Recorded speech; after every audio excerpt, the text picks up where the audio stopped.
Some of the other Art Soundoff participants have been focusing on their artist influences. Liana C. and Hannah Pinta have both talked about their favorite artists and the ones who inspired them in their own artwork. And it's kind of weird for me because I don't really have any art influences. I mean, the work of Bruce Blitz, who probably most of you don't even know that name, get me to think a little more about the process of the art as far as the putting, not just going out and immediately drawing the thing, but actually doing kind of a thumbnail thing, doing a layout thing, pencil over that, ink over that. And then, of course, I mentioned some of the influences of the Jake and Leon style. But as far as actual artist influences, I'm only just now really exploring the artistic side of comic making because it's just something that I realize I need to know. But for me, I've always been more drawn to the writers because my interests have always been on the writing side of things. I blame my middle school English teacher for that. Her creative writing class is kind of what really got me sparked as a writing person. So I thought, because everybody's talking about their favorite artists, I would talk about some of my favorite writers, the people who actually write the stories that so many people draw. So, and I've got a bunch of them because there are names that I see, not just in comics, but in cartoon and animation as well. Because when I see the name Bob Forward, I pretty much expect a really good story, and I usually get it. You know, I don't know if he's ever done comics. He writes some pretty good characters. He's probably a little more event influenced, but oh, sorry. Oh wait. Oh, he does play well with the characters, so that's good to him. And of course, I'll try to transition back into comics. Let's go with Paul Dini, who one of those writers that got their break in Filmation. If you want to see some of the best story writing, forget what you think of their animation. If you want to see some of the best writing, Filmation is usually the place to go, especially He-Man, She-Ra, Brave Star. Like some of Filmation's best writing was there. But of course, Paul Dini, everybody knows him for Batman the Animated Series, but he's also in the creation of Harley Quinn, but he's also a very good writer. He's actually written some stories set in that universe in the Batman and Robin Adventures and the Batman Adventure. And I think Batman Gotham Adventures. I haven't gotten there yet in my daily comic reviews, so it's been a while.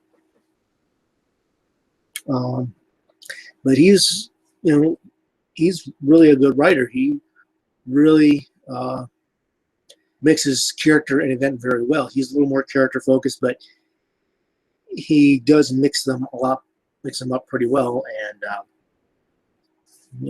his stories are definitely one to study. Of course, I can't do this if I don't mention Landry Q. Walker. A, because I know he follows my stuff and he'll slap me one if I don't list him. And second of all, I'm Landry. And second of all, because he's written what is my current favorite comic miniseries, Supergirl Cosmic Adventures in the 8th Grade. If you have not read that, get on it! Anyway, no, it is really good. Especially if you're a fan of Superman and Supergirl, it is really good, and you should totally check it out. Trust me on this. It is hilariously fun, and you just fall in love with all the characters. Kara, Lena, Belinda, Supergirl's Bizarro type clone, except instead of being Bizarro, she's like cool and popular and everything that Kara isn't in the story. So it's just really hilarious. I love it. It's like I picked up the first issue and I was like, yeah, this is okay. I'll pick up some more. by the sixth issue, he was like, "This is the awesomest thing I've read in a long time. This is so cool." And then he went on to do, took over The Incredibles from Mark Waid, who was also a good writer. And then he took over Batman, The Brave and the Bold, the comic tie-in to the cartoon. And he did some great stuff there. And and DC, I still want the Moon Supergirl special. Get on that. Get them working on it. Call Landry, call Eric, say, okay, we're finally giving it to you. Do it. Or at least give us Cosmic Adventures in the 9th grade. At least do that for us. It's DC thinking. Money. You want it. But he is just a really great writer. He really knows how to make things fun, but he can also do things serious like Danger Club. I was a little critical early on of Danger Club, and I wish I could add income coming in because I know he finally done continuing the series after a long break, and I wish I had the funds to go buy those comics. So I really want to see how it ends. But it's very much a darker piece. It's not all that funny. It's like a couple of fun moments, but it's very dark. And if somebody can get me to read a darker story and actually give kind of praise and be happy to own it, that says something about a writer. Because I'm not usually, everybody who's read my reviews knows. Everybody who knows me knows that I'm not usually a dark story person, but Landry can make it work. So, but if you take anything out of this, go read Supergirl Cosmic Adventures in the 8th grade. Do it. Find it somehow and read it. It is great. Go to Comixology or something, but get this comic. Let's see who else. Elder has written one of my favorite Superman stories, and he wrote Scribblenauts Unmasked, the comic adaptation of the video game, and I enjoyed both those stories. Let's see. So I want to check out a lot more of his work because he wrote one of my favorite Superman stories. It's for the Adventures of Superman anthology, digital first anthology version, and it's about a little girl, and she goes to Metropolis, and she sees Superman Baus, I think was that a Brainiac or Metallo? Through his overwhelming odds, when she came down with cancer, watching how Superman never gave up and fought in that fight is what gave her the strength to move on. And she writes a letter to Superman telling her whole story, and I'm starting to tear up a bit right now. And because he goes to her school and in front of everybody tells her that she is his hero for finding something that he never will be able to with all his powers. And it's just an amazing story. And and then you go to Scribblenauts Unmasked, and it has some of those wacky kind of things that I enjoyed from a lot of Landry stories. So it just kind of works so well. And I want to read more of his stuff. I really do. Jeff Parker, got to mention Jeff Parker. Got to mention him. I picked up I think the first story I ever read from him that I paid attention to the name was Marvel Adventures, The Avengers. And if you've ever read his run, you know what I'm talking about. That is some of the craziest, funnest stories that I've ever read from the Avengers. And then it continued on when Paul Tobin took over. I forget which of them who wrote it. One of them did, I think. But one scene that I always remember is, I think it's Galactus or somebody's threatening the Earth, and they grab the ultimate nullifier. So the Avenger, I think Storm or somebody is holding it, and Spider-Man's like, okay, look, this is the ultimate annihilator. You need to let it to go away, or I'm pressing this button. And he goes, you would not destroy your own galaxy. Best Spider-Man scene I've ever. He just stands there. Next panel, next page. Turned out not to be the ultimate annihilator, but it was just the way the line is delivered is just hilarious. I still laugh. See, I'm still laughing every time I think about that scene. It's just like the best Spider-Man moment I've ever seen. Just and then Paul Tobin wrote. I'm pretty sure he was writing at the time. Wrote my favorite Aunt May scene. Stay in the same series. His girlfriend in this comic is named Chat, and they're going to go on vacation, and which is actually just an excuse to leave.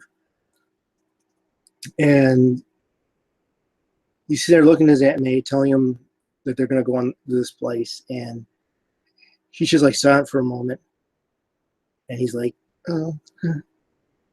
And she goes, "Oh, I'm Peter Parker and John are not really that serious, but we're going on vacation at May." It's beautiful. Oh, I love scenes like that. I like action stuff, but I love those little humor moments because they feel so real. No matter how dark it is, those little humorous moments, even if it's only humorous to the audience, just makes it feel real because real life does that. And so many writers nowadays, as they push toward grimdark, just forget that, and it's sad. I mean, even in Danger Club, I was talking about before, there is a humorous scene where there's girls being chased by the people in her city who are upset that she's flying a giant robot, which is apparently something girls shouldn't be doing because it's based on a more sexist era of Japan. And just watching her, she's like my favorite character because she's so much fun. My favorite character in that series. She has this really bright attitude, and I love her. Too bad she's only like this high. And teenager. It's all about sidekicks. It's about sidekicks where in a world where the superheroes disappear. Not quite Young Justice because a little more darker in tone, but still pretty cool. I really want to read the rest of that. Let's see, what are writers doing? Bob Budiansky, his run on Transformers is still it's my second favorite because I'm reading Brad Mick's run now, and I'm really kind of getting. He's really kind of played with things I didn't like in the previous Dreamwave comics, and just working with them and making them work a lot better. And it's something that kind of gets missed when you play the story stick. A lot of times writers look at things they don't like and they'll change it. Scarlet Witch and Quicksilver were not originally Magneto's children. They were children of two other superheroes. Some writer said, "I don't like that," and immediately changed it to Magneto for no particular reason. Jeff Johns has not only done this with Superboy's origin and Flash and Barry Allen's history, he's at times done it to himself. He's retconned his own stuff sometimes because he has a better idea. Yeah, right. Not a fan of Jeff Johns. He has some good ideas, but then some of those ideas counter with the other ideas. Like, no, the idea is more important, and it's not how a running universe works, especially when you're sharing the history of this universe with other writers. Let's see, who else? Send me another good writer I can. Well, let me go with just one of our hosts here, Jersey Droz. I've read a number of his comics. I've even reviewed a couple of them on the website on BW Media Spotlight, and I like that he's got, because he and I both come from similar, I guess you could say, schools as far as animation. We both come from like Hanna-Barbera and Ruby Spears and Filmation and that kind of thing. And so we both kind of had this lighthearted adventure sense. It's like, yeah, people are going to get killed and stuff, but it's not really bloody. It's not really gory. It's very action-packed. It's for the most part, it's light, except when it really shouldn't be. So we kind of come from similar schools in that. So I think that's why I get drawn to some of his work. That's the kind of thing that he does in his stories. So, yeah. So he's also a really good writer. Okay, I know what I was trying to think of. Mike Norton. Mike Norton wrote Ikra on the Atomics, which is a really fun comic. He's written Battle Pug. Why do you think that name? Battle Pug is just a fun little adventure about the webcomic that he made about kind of went to his love for pug dogs. It's about a world where people and giant animals are under the control of a evil wizard, and he finds this giant pug and a bunch of other people, and they go out to save the world. And that too. I love the way he ended that comic.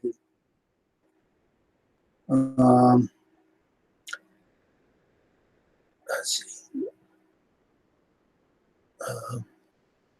Good. Sean Wong, I mentioned him in the webcomics video. He's worked on Runners. I picked up a Tick comic when he showed up in ConnectiCon, and that was really good. So he's a good writer. He's also a good artist.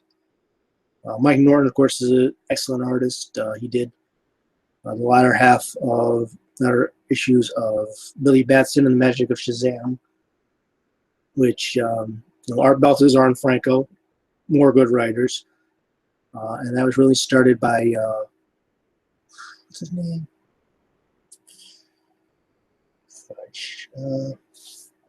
Hang on, I gotta look this up here because he did. Oh, come on. So, Shiro Beer and the Kid, which I enjoyed more because it didn't look like he was trying to. Mike Kunkel. We did Billy Batson and Magic of Shazam. He kind of had his problem where he was shoving too many things on the page, too many panels. But when he did Hero Bear and the Kid, it was a lot better. It was a little sweeter, a little more fun. The spacing was better. So, and I like his style. It's not something I would probably be doing, but I do like it. But his stories are very good. So, and as I go on, I could probably find a whole bunch more. And if you a week daily article comic reviews, I may end up finding a whole bunch more that I say you've really got to check out all this guy or all this girl. We need to find more female writers to push, but I haven't really read as many of their work offhand.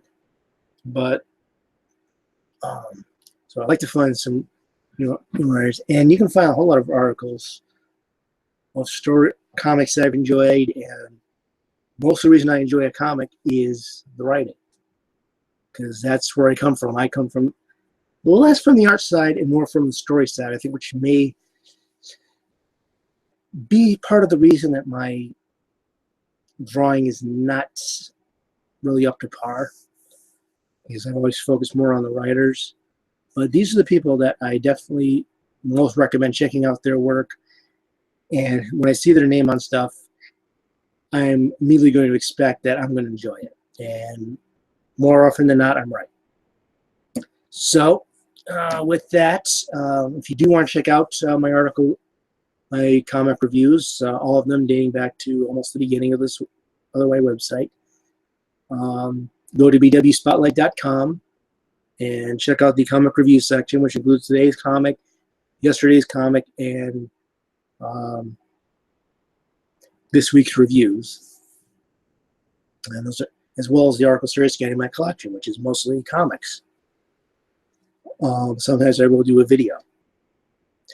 But with that, if you want to see some of the other Art Soundoff people I was talking about, check out the Twitter hashtag Art Soundoff.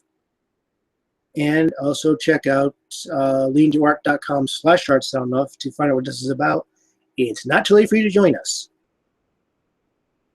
And with that, I wish you happy creating or writing.